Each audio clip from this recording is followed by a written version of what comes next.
продлили принудительное лечение шаману Александру Габышеву. Все мы знаем, что он долгое время, несколько лет находился в психиатрической клинике в городе Уссурийск.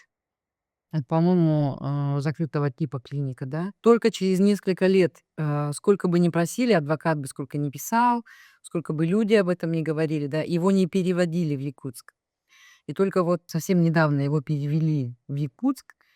Он находится в якутском психоневрологическом диспансере по Петра Алексеева у нас. Вот. Ну и все очень надеялись, что он уж сейчас-то может быть свободен, да. Уж сейчас-то его отпустят. Сколько может человек? 5 лет держит человека в психушке. 5 лет кормят его, психотропными веществами, препаратами этими. Что вообще с ним, происходит? Еще с такой формулировкой его оставили, да, что он склонен к уединению. По-моему, в этой стране, любой человек будет склонен, любой нормальный человек будет склонен к уединению, да, чтобы не маршировать, вместе с этой обезумевшей толпой, обезумевшей от российской, пропаганды, которая льется в их уши с утра до ночи. Любой нормальный человек будет склонен к уединению. Но это же не диагноз. А от того, что человек любит одиночество, он не должен сидеть в психиатрической клинике. Правильно же, да, я говорю?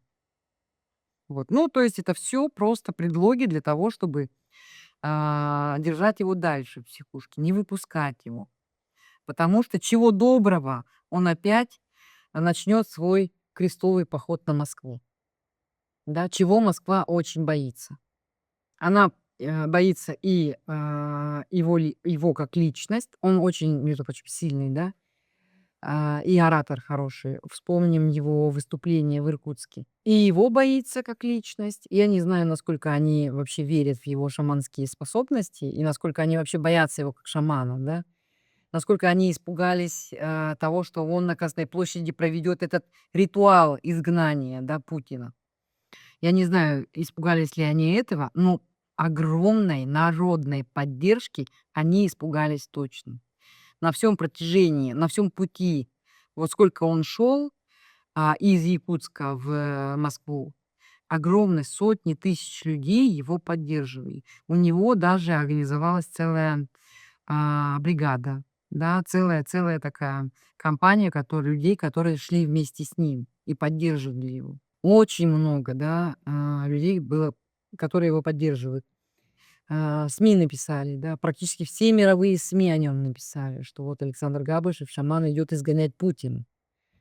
Вот. И интервью сколько он давал, сколько видео было записано вместе с ним. Огромная любовь.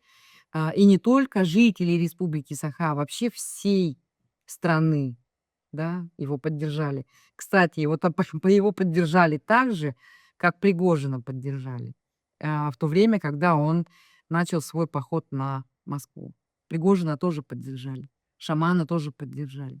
И вообще любого поддержит человека, который начнет вот такой поход на Кремль, я думаю, да.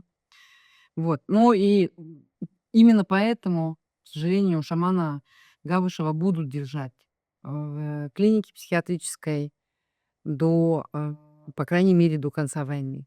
По крайней мере, до конца войны. А вообще, я думаю, что до смерти Путина. Вот пока Путин не умрет, Гавышев будет сидеть в тюрьме. Если мы, к тому времени не обретем независимость. Как только мы обретем независимость, конечно же, все политические заключенные будут освобождены, да, и Саша Александрова, и Габышев, и все те люди, которые сидят вот сейчас по экстремистским статьям, по террористическим статьям, а их у нас немало в Республике Саха. Мы будем этого добиваться, да, мы будем этого добиваться.